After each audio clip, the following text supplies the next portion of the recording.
വയനാട് ഉരുൾപൊട്ടലിൽ മരണസംഖ്യ ഉയർന്നുകൊണ്ടേയിരിക്കുകയാണ്. ഏറ്റവും ഒടുവിലത്തെ കണക്കുകൾ അനുസരിച്ച് 287 മരണസംഖ്യ ഉയർന്നിരിക്കുന്നു. 240ഓളം പേരെ ആണ് കാണാനുള്ളത്. കല്ലുകളും ചെളിയും നിറഞ്ഞ വീടുകളിൽ ഇപ്പോഴും നിരവധി പേർ കുടുങ്ങിക്കിടക്കുന്നതായാണ് സംശയിക്കുന്നത്. മരണസംഖ്യ ഇനിയും ഉയർന്നേക്കും. ഇതുവരെയുള്ള കണക്കുകൾ അനുസരിച്ചാണ് ഇനി 240 പേരെ കണ്ടെത്താനുള്ളത്. ഇതര സംസ്ഥാന തൊഴിലാളികൾ ഉൾപ്പെടെയുള്ളവരുടെ കണക്കുകളിൽ ഇനിയും വ്യക്തത കൈവരേണ്ടതുണ്ട്. കൂടുതൽ യന്ത്രസഹായത്തോടെയാണ് മൂന്നാം ദിവസത്തെ തെരച്ചിൽ തുടർന്നുകൊണ്ടേ ഇരിക്കുന്നത്. മണ്ണുമാന്തി യന്ത്രങ്ങൾ അധികമായി ഈ അപകട സ്ഥലത്തേക്ക് എത്തിച്ചിട്ടുണ്ട്. വേലിപ്പാലത്തിൻ്റെ നിർമ്മാണം അന്തിമഘട്ടത്തിൽ ആണ്. ഉച്ചയോടുകൂടി പാലത്തിൻ്റെ നിർമ്മാണം പൂർത്തിയാക്കാനാകും എന്നാണ് സൈന്യം പ്രതികരിച്ചത്. അങ്ങനെയെങ്കിൽ കൂടുതൽ യന്ത്ര സാമഗ്രികൾ ഉൾപ്പെടെ ഈ അപകട സ്ഥലത്തേക്ക് എത്തിക്കാൻ സാധിക്കും. കഴിഞ്ഞ ദിവസങ്ങളിൽ ഉൾപ്പെടെ കൂടുതൽ മണ്ണുമാന്തി യന്ത്രങ്ങൾ ഇവിടേക്ക് എത്തിക്കുകയും ചെയ്തിരുന്നു. അതോടൊപ്പം തന്നെ ചാലിയാറിൽ പരിശോധന തുടരുകയാണ്. ചാലിയാറിൽ നിന്ന് കൂടുതൽ മൃതദേഹങ്ങൾ കണ്ടെത്തുകയും ചെയ്തിട്ടുണ്ട്. മുണ്ടക്കയിൽ സൈന്യം നിർമ്മിക്കുന്ന ബെയിലിപ്പാലത്തിൻ്റെ നിർമ്മാണം പൂർത്തിയാകുന്നതോടുകൂടി കൂടുതൽ യന്ത്രസാമഗ്രികൾ ഇവിടേക്ക് എത്തിക്കുകയും അങ്ങനെ കൂടുതൽ വേഗതയിൽ തെരച്ചിൽ മുന്നോട്ടു പോവുകയും ചെയ്യും. നേരത്തെ സൂചിപ്പിച്ചതുപോലെ മനുഷ്യസാധ്യമായതെല്ലാം ഇപ്പോഴും വയനാട്ടിൽ തുടർന്നുകൊണ്ടേയിരിക്കുന്നുണ്ട്. മുഖ്യമന്ത്രി പിണറായി വിജയൻ വയനാട്ടിൽ എത്തി ദുരന്ത മേഖലകൾ മുഖ്യമന്ത്രി സന്ദർശിക്കുകയും ചെയ്യും. ഇപ്പോൾ സർവകക്ഷി യോഗം തുടരുകയാണ്. ലോക്സഭാ പ്രതിപക്ഷ നേതാവ് രാഹുൽ ഗാന്ധി, പ്രിയങ്ക ഗാന്ധി ഉൾപ്പെടെയുള്ള നേതാക്കളും വയനാട്ടിലേക്ക് എത്തിക്കൊണ്ടേയിരിക്കുകയാണ്. CV അനുമോദാണ് ഏറ്റവും പുതിയ വിശദാംശങ്ങളുമായി ചേരുന്നത്. അനുമോദ്, ഇപ്പോഴും തെരച്ചിലിന് ഒട്ടേറെ പ്രതിസന്ധികൾ ഉണ്ട്.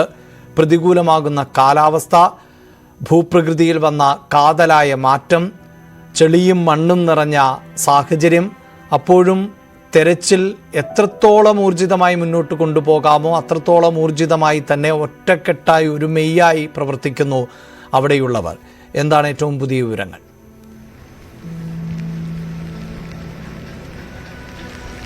അഭിലാഷ്, ഞാനുള്ളത് ഈ ഉരുൾപൊട്ടിയിറങ്ങിയ മേഖലയിലാണ്. അതായത് മുണ്ടക്കൈ മസ്ജിദിന്റെ മുകൾ ഭാഗത്ത് പുഞ്ചിരിമട്ടത്തേക്ക് പോകുന്ന ആ മേഖലയിലാണുള്ളത്. ഇവിടെ നമുക്ക് കാണാം, ഉരുൾപൊട്ടിയിറങ്ങിയ ആദ്യം അതിന്റെ ആഘാതം ഉണ്ടായ ഇടമാണ് ഈ ഒരു മേഖല. ഇവിടെ നിറയെ ഇതിന് മുകളിലും വീടുകളുണ്ടായിരുന്നു.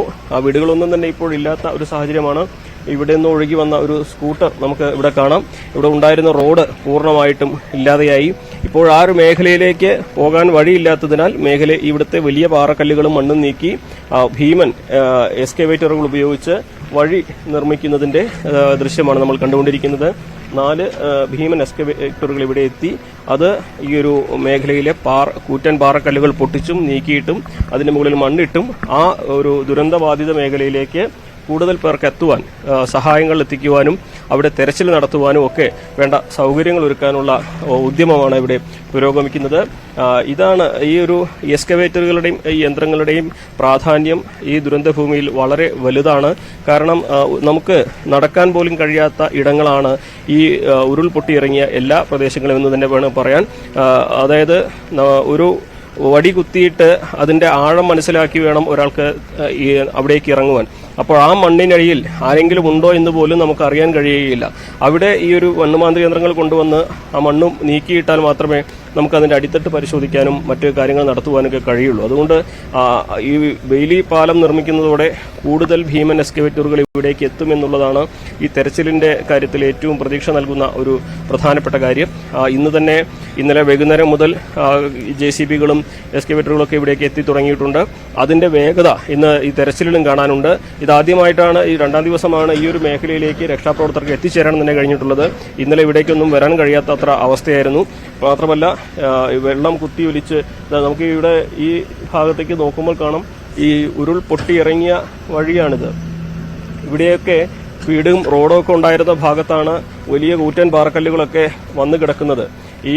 ഇത്തരത്തിലുള്ള വലിയ തടസ്സങ്ങൾ നമുക്ക് യന്ത്രങ്ങൾ കൊണ്ടുപോലും മാറ്റാൻ കഴിയാത്തത്ര വലിയ തടസ്സങ്ങളാണ് ഈ ഒരു മേഖലയിൽ ഒന്നാകെയുള്ളത്. അവിടെയാണ് ആരെങ്കിലും ഈ വലിയ പാറക്കല്ലുകൾക്കിടയിലോ മണ്ണിനടിയിലോ ഉണ്ടോ നോക്കി ഓരോ മനുഷ്യരും തന്നാൽ കഴിയുന്ന വിധമുള്ള പരിശ്രമത്തിലൂടെ ആ മണ്ണിനടിയിലേക്ക് തേടിയിറങ്ങുന്നത്. സ്വന്തം ജീവൻ പോലും പണയം വെച്ചാണ് ഇവിടെ ഓരോരുത്തരും ഇത്രയും ഈ പ്രയത്നങ്ങൾ നടത്തുന്നത് എന്ന് പറയുന്നത്. നമുക്ക് ആ ദൃശ്യങ്ങൾ അപ്പുറത്തേക്ക് നോക്കിയാൽ കാണാം.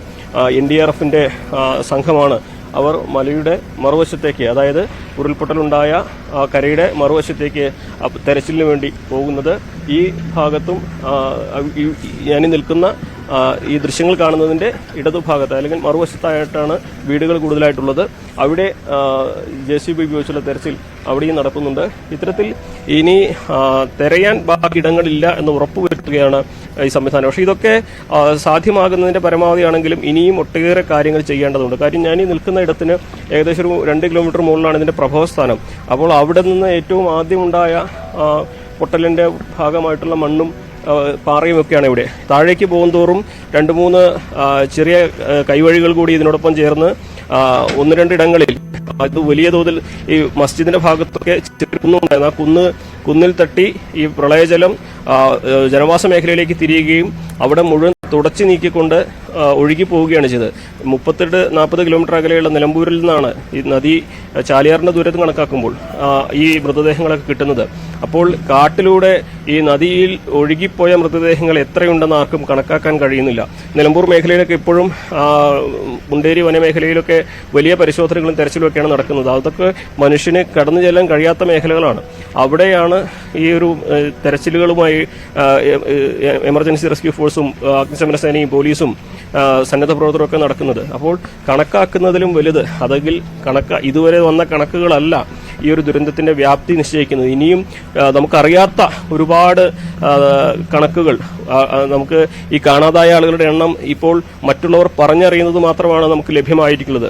ഒരു കുടുംബത്തിലെ ആളുകൾ മുഴുവൻ പോയാൽ, ഇവിടെ താമസിച്ചിരുന്ന ഒരു മേഖലയിലെ ആളുകൾ മുഴുവൻ പോയാൽ നമുക്ക് അവർ ഉണ്ടോ ഇല്ലയോ എന്ന് പോലും പറയാൻ ആളില്ലാത്ത അവസ്ഥ വരും. അപ്പോൾ നമുക്കറിയില്ല എത്ര പേരെ കാണാതായിട്ടുണ്ട് എന്നുള്ളത്. എന്താണെങ്കിലും ഈ മരണസംഖ്യ ഇനിയും ഉയരും എന്നുള്ളതൊരു വസ്തുതയാണ്. നമുക്ക് എത്ര പേരുടെ ശരീരഭാഗങ്ങൾ കണ്ടെത്താൻ കഴിയും എന്നുള്ള കാര്യവും ഒരു ചോദ്യമായിട്ട് അവശേഷിക്കുകയാണ്. എങ്കിലും ഇവിടെ സാധ്യമായതെല്ലാം നമ്മൾ ചെയ്യുന്നു. അവരുടെ രക്ഷാപ്രവർത്തനം, തെരച്ചിൽ, അതിന് ഇന്ന് ലഭ്യമാകുന്നതിൽ ഏറ്റവും മികച്ച യന്ത്ര സംവിധാനങ്ങളും സാങ്കേതിക സംവിധാനങ്ങളും ഇവിടേക്ക് കൊണ്ടുവരുന്നു. ഇതൊക്കെ ഈ ഒരു നാടിനോട്, ഈ നാട്ടിൽ ഉണ്ടായിരുന്ന ജനങ്ങളോട് നമ്മൾ കാണിക്കേണ്ട കരുതലാണ്, മനുഷ്യത്വമാണ്. സ്വാഭാവികമായിട്ടും ഇവിടെ ഈ ഒട്ടേറെ പ്രതിസന്ധികളുണ്ടെങ്കിലും ഈ ഒരു കാര്യത്തിൽ ഒറ്റക്കെട്ടായി എല്ലാവരും ഒന്നിച്ച് കൈകോർത്ത് മുന്നോട്ട് പോകുന്ന കാഴ്ചയാണ് നമ്മൾ കാണുന്നത്. ആദ്യ ദിവസം ഉണ്ടായിരുന്ന പ്രശ്നങ്ങളിൽ മിക്കവാറും എല്ലാം തന്നെ ഇവിടെ പരിഹരിക്കാൻ ശ്രമം നടന്നിട്ടുണ്ട്. ഇവിടെ ഭക്ഷണവും വെള്ളവും ആവശ്യത്തിന് കിട്ടുന്നുണ്ട്. പ്രവർത്തകർക്ക് ഇത്ര ദൂരത്താണെങ്കിലും ഇപ്പോൾ നമുക്ക് കാണാം ഏറ്റവും മുകളിലേക്കാണ് ഭക്ഷണവും വെള്ളവുമായിട്ട് സന്നദ്ധ പ്രവർത്തകർ പോകുന്നത്. ഇന്നലെ വൈകുന്നേരം മാത്രമായിരുന്നു ഇവർക്ക് ഭക്ഷണവും വെള്ളവും ഒക്കെ കിട്ടിയിരുന്നത്. അത്തരം കാര്യങ്ങളിൽ പോലും ഇപ്പോൾ ഇന്നലത്തെ അപേക്ഷിച്ച് മാറ്റം വന്നിട്ടുണ്ടെന്ന് സൂചിപ്പിക്കാൻ മാത്രമാണ് ഇക്കാര്യം ഞാൻ പറഞ്ഞത്. എന്തിനാണെങ്കിലും സാധ്യമായ എല്ലാം ഇവിടെ നടക്കുന്നു എന്ന് ഉറപ്പുവരുത്തുന്നതാണ് ഈ കാഴ്ചകൾ. അഭിലാഷ്.